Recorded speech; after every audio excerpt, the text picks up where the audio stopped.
ज्यांचा जीवन प्रवास होता ते म्हणजे डॉक्टर बाबासाहेब आंबेडकर. एक नाही दोन नाही तर अगदी 4 विषयामध्ये पीएचडी, 64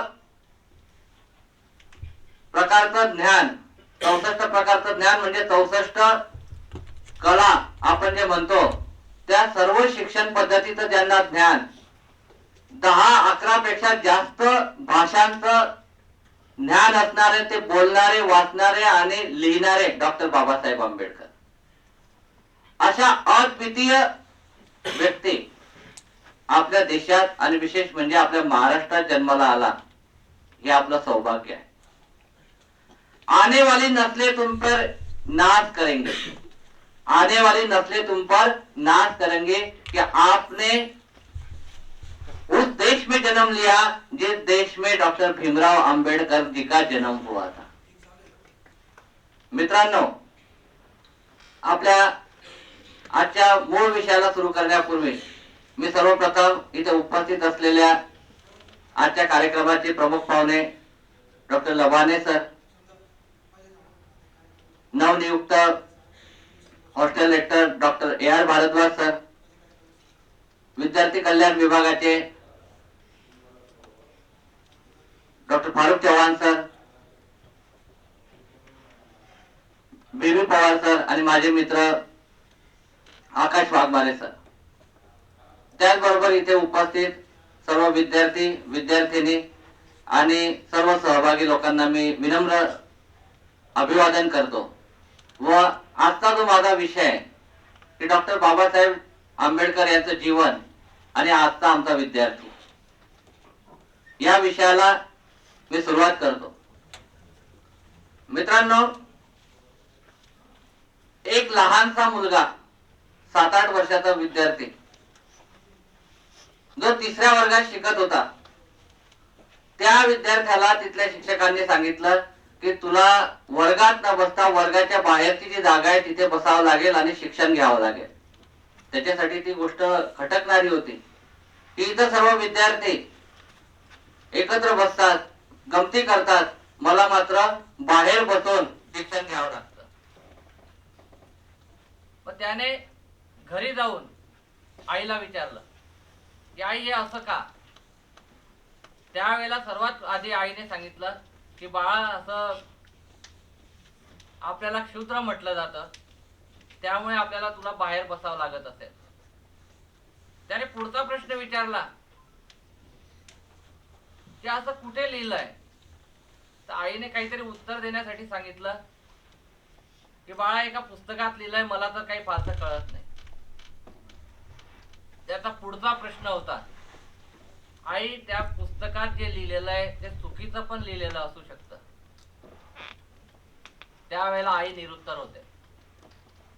त्या पुस्तकात लिहिलेलं आहे ते चुकीचं पण असू शकतं, असा 7-8 वर्षाचा एक बालक म्हणत होता आपल्या आईला. आई, मी मोठा होईल आणि असं एक पुस्तक लिहिल की ज्यामध्ये हा असला प्रकार कधी असणार नाही, सर्वांसाठी समान न्याय असेल, समानता असेल. ते होते डॉक्टर भीमराव रामजी आंबेडकर. त्यांचे वडील सैनिक होते. त्यांचा जन्म इंदोर जवळ महू या लहानशा गावात झाला व कामानिमित्त ते त्यानंतर कोकणात आले व मुलाचं शिक्षण व्हावं म्हणून त्यांच्या वडिलांनी साताऱ्याला त्यांना नेऊन सोडलं. मी ही जी गोष्ट सांगतोय ती साताऱ्याची सांगतोय. डॉक्टर आंबेडकर आपल्या पुस्तकात लिहितात, नो पिऊन नो वॉटर. नो पिऊन नो वॉटर याचा अर्थ समजतो का तुम्हाला? जर एखादे शिक्षक कॉलेजमध्ये आले नाही, एखादा शिपाई कॉलेजमध्ये आला नाही, तर तुमचं कुठलं काम थांबतं का? तुम्हाला पाणी प्यायचं असेल तर पाणी मिळतं ना, मिळतं की नाही मिळत? परंतु त्या काळात असा होता की या विद्यार्थ्यांना पाणी पिण्यासाठी शिपाई अगदी वरून पाणी देत असेल आणि त्या हाताच्या ओंजळीत ते पाणी पित असत. ज्या दिवशी तो शिपाई सुटीवर, त्या दिवशी यांचं पाणी बंद, आणि यांना पाणी कोण देणार? असा तो काळ होता. त्यानंतर एकदा बाबासाहेब लहानपणी त्यांच्या भावंडांसोबत रस्त्याने जात असताना गाडीवाल्याला दया आली की इतक्या उन्हाच्या चटक्यामध्ये हे लहान लहान मुलं जात आहेत. त्याने गाडीवर बसवलं. बसवल्याबरोबर बोलता बोलता त्याने त्यांची जात विचारली. यांनी जात सांगितले. लहान मुलं फार निरागस असतात आणि खरं बोलतात. ते ऐकून तो गाडीवाला खाली उतरला आणि तो म्हणाला की मी तुम्हाला माझ्या गाडीत बसू देणार नाही किंवा मी त्या गाडीत बसणार नाही. त्याने त्या गाडीवाल्याने यांना गाडी चालवायला सांगितलं. असे कितीतरी कटू प्रसंग या व्यक्तीच्या आयुष्यात आले असतील. परंतु ज्या वेळेला त्यांच्या आईला त्यांनी वचन दिलं होतं की मी असं एक पुस्तक लिहीन की त्यामध्ये अशा प्रकारचं कुठलंच कार्य राहणार नाही की हा उच्च, हा नीच, हा पुढे, हा मागे, सर्व समान असतील. तर ज्या वेळेला मसुदा समितीचे अध्यक्षपद डॉक्टर बाबासाहेब आंबेडकर यांना मिळालं, आता लबाने सरांनी तो किस्सा सांगितलाच आपल्याला, तर त्यावेळेला त्यांनी कुठलीही कटुता कुठल्याही समाजाविषयी, कुठल्याही वर्गाविषयी, कुठल्याही व्यक्तीविषयी, कुठल्याही धर्माविषयी किंवा कुठल्याही जातीविषयी ठेवली नाही. त्यांनी सर्वांना समान न्याय दिला. कारण त्याच्या जीवनाचं मूलतंत्रच होतं की समानता, सामाजिक क्रांती. अशी ही थोर व्यक्ती आपल्या देशात होऊन गेली. परंतु ते आपल्या देशाचाच रत्न नाही. कोलंबिया विद्यापीठाने एक अशी लिस्ट काढली. आता जसं आपलं एसएसबीटी महाविद्यालय, खूप चांगले चांगले विद्यार्थी इथे होऊन गेले, खूप चांगल्या पदावर ते कार्य आहेत, तर आपण त्यांना अल्युमिनी म्हणतो, माजी विद्यार्थी. मग 2004 साली कोलंबिया विद्यापीठाने काय केलं की आपल्या विद्यापीठाला इतका गौरव आहे, तर आपल्या विद्यापीठात कोण कोण चांगले विद्यार्थी शिकून गेले याची आपण एक यादी करूया. यादी खूप मोठी होत गेली, त्यामध्ये खूप सारे काटछाट झाले आणि सरते शेवटी 150 विद्यार्थी आणि त्यानंतर 100 विद्यार्थ्यांची, शेवटच्या 100 विद्यार्थ्यांची यादी प्रकाशित करण्यात आली. त्यामध्ये काही देशांचे राष्ट्राध्यक्ष सुद्धा होते. फार सगळे विचारवंत होते, सर्व प्रकारचे लोक होते.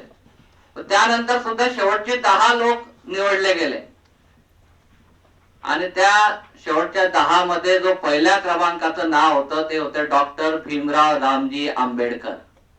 आणि त्यामुळे 2004 साली कोलंबिया विद्यापीठाच्या प्रांगणात फार मोठा डॉक्टर बाबासाहेब आंबेडकरांचा पुतळा बसवण्यात आला आणि खाली लिहिलं द सिम्बॉल ऑफ नॉलेज. काय लिहिलं? Symbol of knowledge. सामान्य व्यक्तीसाठी असू शकतं काय? मी सांगितलं ना, आजचा विषयच आपला आहे की आंबेडकरांचं कार्य आणि आजचे आपले विद्यार्थी. सर, खेदाने नमूद करावं असं वाटतं की काही दिवसांपूर्वी आम्ही आपल्या महाविद्यालयाच्या वसतिगृहांमध्ये भेट दिली. काही विद्यार्थ्यांच्या रूम मध्ये गेलो, त्यांच्याबद्दल जाणून घेतलं, त्यांच्या काय समस्या असतील का, त्यांचं सगळं ऐकून घेतलं. त्यावेळेला आम्ही काहीच म्हटलं नाही त्यांना, त्यांच्या सर्व समस्या ऐकल्या. परंतु माझी एक गोष्ट माझ्या एक प्रकर्षाने जाणवली मला आणि खूप मला वाईट वाटलं. आज मी ते सर्वप्रथम सार्वजनिकरित्या सांगतोय. कुठल्याही विद्यार्थ्याच्या खोलीमध्ये, कपाटामध्ये मला पुस्तक आढळून आलं नाही. पुस्तक आढळून आलं नाही.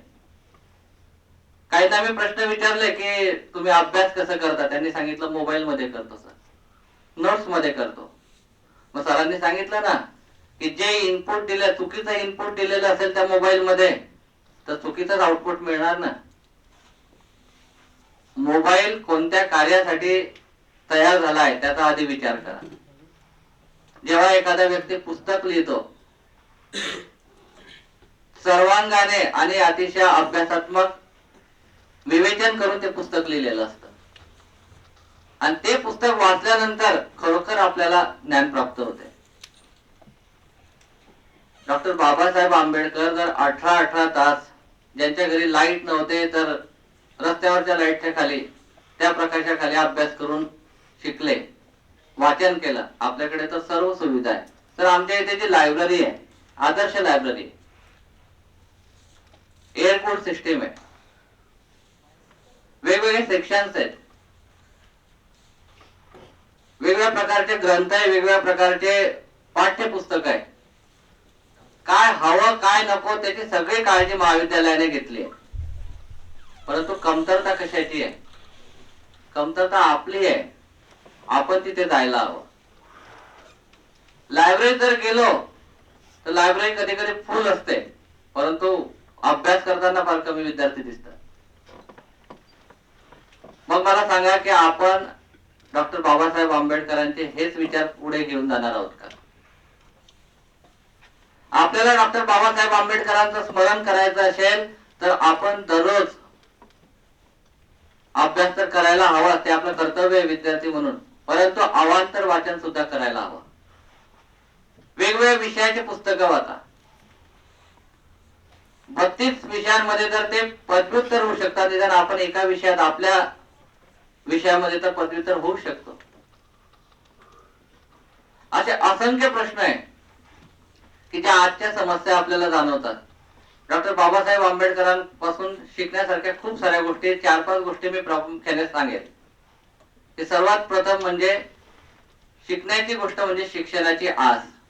इतक्या विपरीत परिस्थितीत त्यांनी शिक्षण घेतलं, तर आजची जी परिस्थिती अशी आहे की शिक्षण घेण्यासाठी सर्वात चांगली परिस्थिती आज उपलब्ध आहे.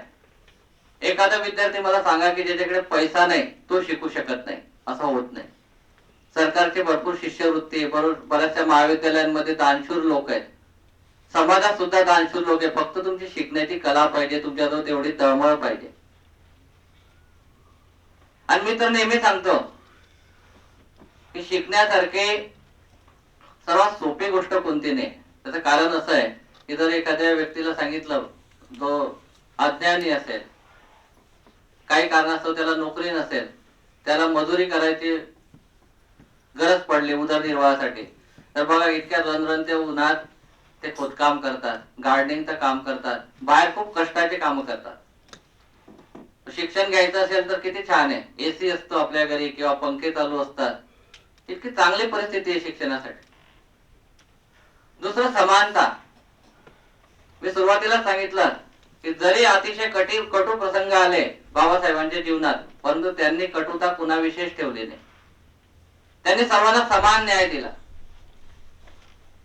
म्हणून त्या गोष्टी लांब ठेवून आपण सर्व एक आहोत. आपण या देशाचे नागरिक आहोत.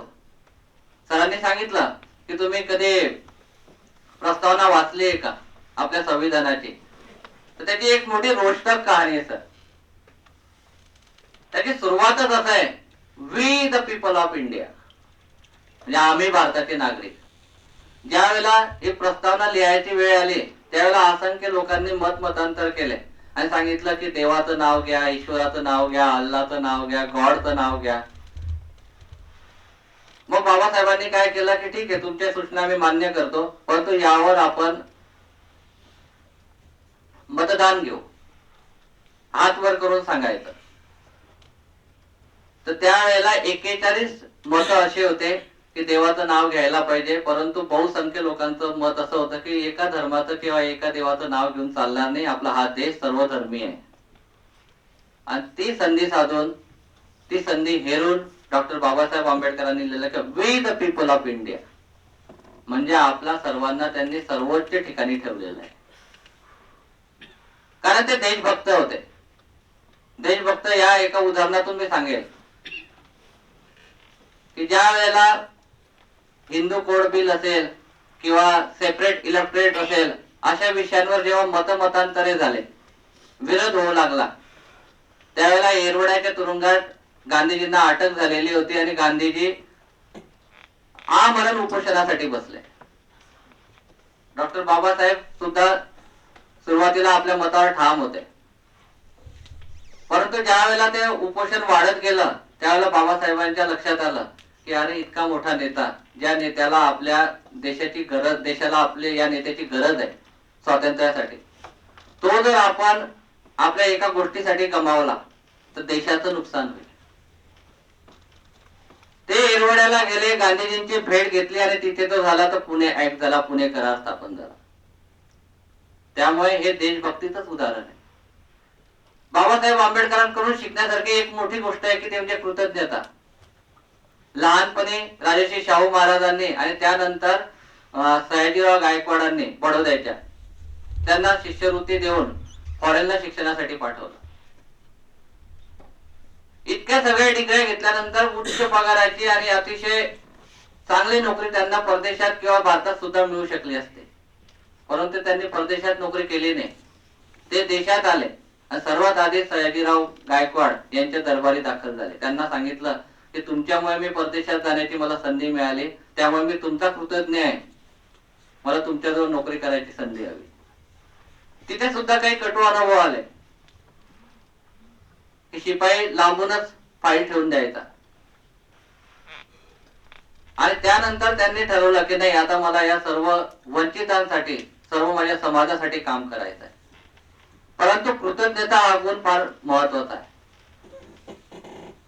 असे असंख्य प्रसंग आहेत डॉक्टर बाबासाहेब आंबेडकरांच्या जीवनात की ज्यातून आपण प्रत्येक प्रसंगातून काही ना काही कायम शिकत राहू. म्हणून इतर सर्व गोष्टी तर लवाने सरांनी सांगितलंच आहे की तुम्हाला वाचायचं आहे किंवा तुम्ही कसं वागायला हवं. परंतु मला एकच सांगावं वाटतं की डॉक्टर बाबासाहेब आंबेडकरांसारखे मोठे नेते आपल्या या देशात जन्माला आले, त्यांचं कार्यकर्तृत्व आहे. तर प्रत्येक वर्षी आपण त्यांची जयंती, पुण्यतिथी असे कार्यक्रम साजरे करतो. परंतु त्यांची जयंती साजरी करायची असेल तर खरं कार्य एकच आहे की दररोज तुम्ही अभ्यास केला पाहिजे. तुमचं जे कर्तव्य आहे विद्यार्थ्याचं ते आधी पार पाडलं पाहिजे. इथे एवढंच बोलतो आणि थांबतो. धन्यवाद.